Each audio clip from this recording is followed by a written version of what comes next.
What's going on, everybody, and welcome back to the channel. Now today we're going to just go through a little bit of a quick review of the West Indies versus South Africa game. Now I did say I was going to review most T20 games, and at the moment I've actually, the priorly I've only done the Australia. Well, I've covered every single game pretty much. So I'm doing actually I forgot that I uploaded a video just yesterday where I went through pretty much the early stages and pretty much went through every game again. So never mind. I was about to say I haven't done that many games, but that's a lie. I've done them all. So we're here with the West Indies versus South Africa game. Really, I'd be lying if I said it wasn't a boring game in the end.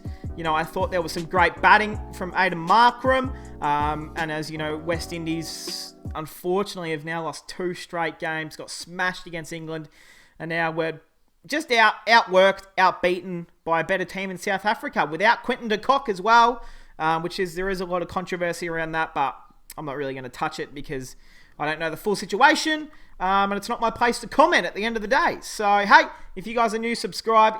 If you want more, if you want all the T20 World Cup reviews, your first cricket news, subscribe to the channel. We're just going to jump through it here. Player of the match, Anrik Nokia, whatever. 1 for 14 off 4.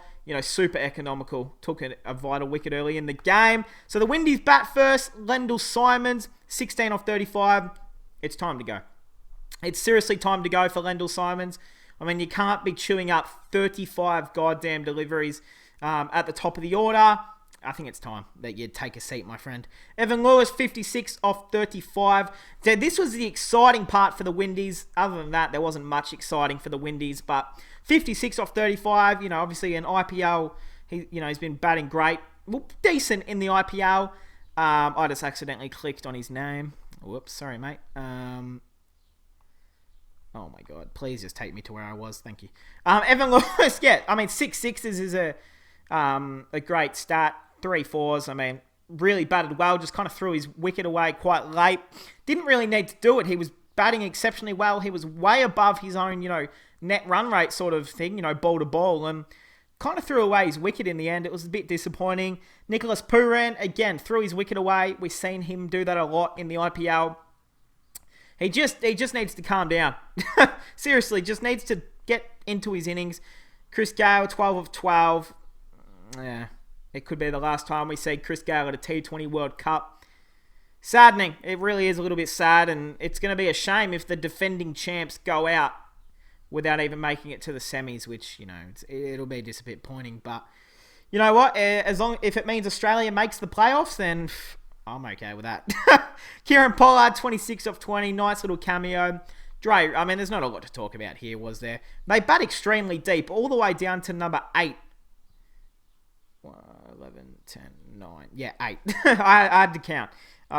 So they bat deep again. It's just not coming off for them. In the bowling department, Markram's bowling 3 overs, which is a surprise. 0 for 22 off 3. There was a maiden in there as well, which is cool. Rabada, 1 for 27 off 4. And Nokia, incredible. Incredibly economical. Was bowling all sorts of variations.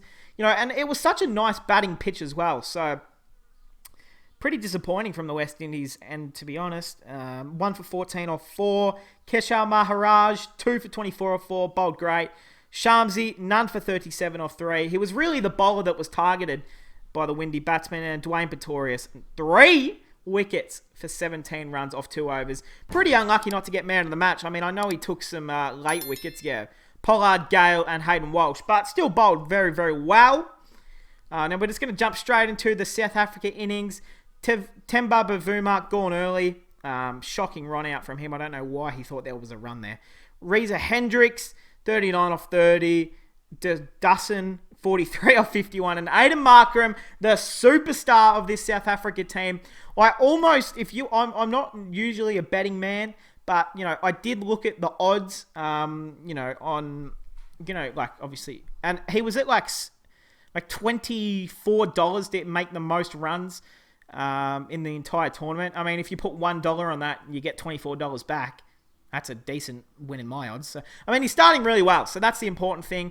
I didn't do it, but no, he started incredibly well. Really taking some of that form from the IPL into the tournament. The bowlers, I don't even want to talk about the bowlers, to be honest. It was pretty fucking putrid. Did Chris Gale bowl? No. But hey, I mean, I was just going to do a quick review of this game. We're just going to jump into the table. Group 1, England on top, Sri Lanka, Oz, South Africa. I mean, again, South Africa's played 2 games, so you would say the Windies is probably done. Bangladesh, I mean, they really should have gotten the win against Sri Lanka.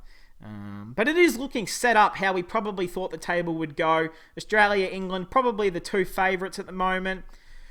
And the upcoming matches, I mean, England, Bangladesh, that'll be a big game to decide what kind of happens in Group 1. Scotland, Namibia really has no impact. And then tomorrow, well, in a day or two, we'll have Oz versus Sri Lanka, Windies, Bangladesh, Afghanistan, Pakistan, South Africa, Sri Lanka, England, Oz.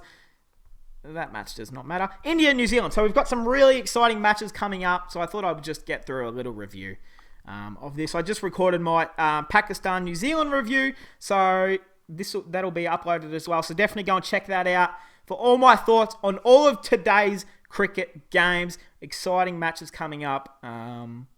Apologies in these 2 reviews I've recorded today if I'm lacking a bit of enthusiasm that I normally have. Well, I actually got my second... you can't use the word on YouTube, but my second beep beep.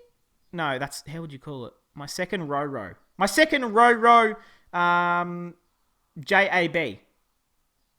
My second row JAB. So I got that yesterday. I'm not feeling amazing, if I'm going to be honest. But it's all for a good cause, of course, and that's what we're doing it for.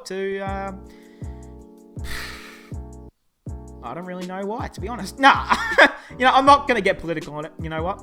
I'm doing it for the right reasons. That's what we all should do. Get behind it. But hey, that's going to cap it off, guys. Subscribe for all your recent cricket news. Just anything cricket, subscribe. Hey, I hope you guys enjoyed, and I'll see you guys in the next one.